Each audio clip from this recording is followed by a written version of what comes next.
Hello guys, ඉතින් අද අපි කරන්න යන්නේ ඔයාලා ගාව තියෙන ඕනම ප්‍රොඩක්ට් එකකට ඔයාලගේ logo එක කොහොමද ලේසියෙන්ම add කරගන්න කියලා Photoshop එකේ. ඉතින් මේ කරන steps ටික ඔයගොල්ලන්ටත් කරොත් ඔයගොල්ලන්ටත් මේ වගේම ලස්සනට ඔයාලා logo එක blend කරගන්න පුළුවන් ඔයාලා ප්‍රොඩක්ට් එකට. ඉතින් වැඩි කතා නැතුව ඉක්මනට යමු අද ටියුටෝරියල් එකට.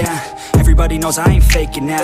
Everybody knows my heart's faking now. Yeah, she hates me now. I made mistakes, but now I don't ever wanna be alone. මේ විදිහට යනවා Chrome එකට ඔයාලා තියෙන browser එකට ඊට පස්සේ ඔයාලා මෙතනින් මම කැමති විදිහට මොකක් හරි product එකක් search කරගන්නවා. ඉතින් මෙතන ඔයාලගේ ළඟ තියෙනවා මොකක් product එකක් මේ ඒක තමයි ඔයගොල්ලෝ logo add කරගන්න ඕනේ. ඉතින් මට මෙතන logo add නැති මට මෙතන add කරන්න product එක නැති තමයි මම මේ ඔයගොල්ලන්ට පෙන්නන්න මම මෙතනින් මේ මොකක් හරි logo එක download කරගන්න. ඊට පස්සේ මම මේක Photoshop එකට add කරගන්නවා. මෙන්න ඔයගොල්ලෝ document එකක් create කරගන්න දන්නවා මේ වෙද්දි මම මේ විදිහට ගිහිල්ලා normal size එකක් කරගෙන මෙතෙන්ට ඒක add කරගන්නවා. ඊට පස්සේ ඔයගොල්ලෝ එහෙම කරගන්න ඔයගොල්ලෝ දන්නවා control T එක දීලා ඔයගොල්ලෝ පුළුවන් මේක මම මේ විදිහට add කරගෙන තියෙනවා. මේ තියෙන මම දැන් download කරගත්ත එක ඔයගොල්ලෝගේ product එක මෙතෙන්ට දාගන්න.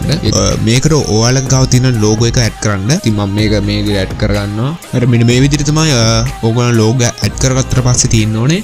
ඊට පස්සේ මෙතන move tool එක select කරලා ඔයගොල්ලන්ට අවශ්‍ය කරන තැනට මේක ගෙනල්ලා මෙන්න මේ විදිහට ගානට center කරගන්න. ඊට පස්සේ ඔයගොල්ලන්ට පුළුවන් ඊට පස්සේ ඔයාලා logo එක මේකට add කරාට පස්සේ ඔයගොල්ලන්ට පුළුවන් මෙතන තියෙනවා දැන් layers දෙකක්. එක තමයි ඔයගොල්ලෝ බෝතලේ තියෙන layer එක අනිත් එක logo එක.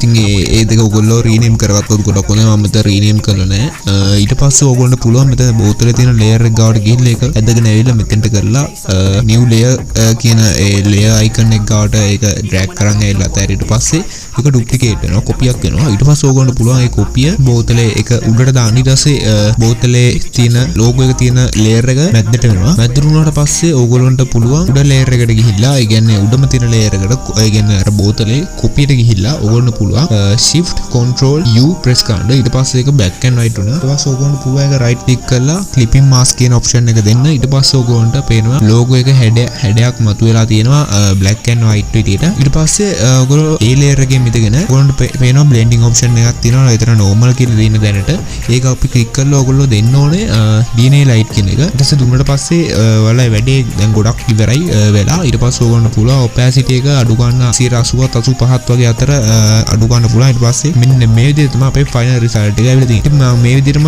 තව කරන්න හිතුවා. ඉතින් මම මේ විදිහටම මම ඒක මේ විදිහට කියලා දෙන්නම ඉක්මනට කරගෙන යනවා.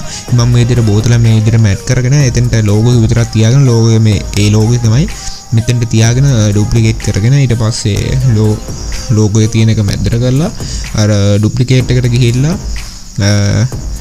control shift U දීලා ඊට පස්සේ linear right වලට clipping mask දීලා linear right වලට option එක මාරු කරනවා. ඊට පස්සේ opacity අඩු කරාට පස්සේ මෙන්න මේ විදිහට තමයි තියෙන්නේ. ඉක්මනටම සරලව ඔයගොල්ලන්ට මේක කරගන්න පුළුවන්. ඉතින් මේක අර පළවෙනි කරපු example එකට වඩා දෙවෙනි කරපු example එකේ ගොඩක් හොඳට පේනවා. ඒක add කරාට පස්සේ look එකක් ගොඩක් ඒක පාටක් වෙනස් හින්දා ඒක ගොඩක් කැපිලා පේනවා. ඒකට හොඳට add වෙලා තියෙනවා logo එක. ඉතින් ඔයගොල්ලෝ මොකද හිතන්නේ අද වීඩියෝ එක ගැන? පහලින් කමෙන්ට් කරන්න. ඒ වගේම ඔයාලා යාළුවෝ ඉන්නවා නම් මේ graphic designs වලට ආස කරන ඒගොල්ලන්ට share කරන්න. ඒ වගේම subscribe කරන්නත් ඔයගොල්ලෝ අමතක කරන්න එපා. එහෙනම් guys අදට ගිහින් එන්න. ඔයාලා හැමදේටම සුබ දවසක්.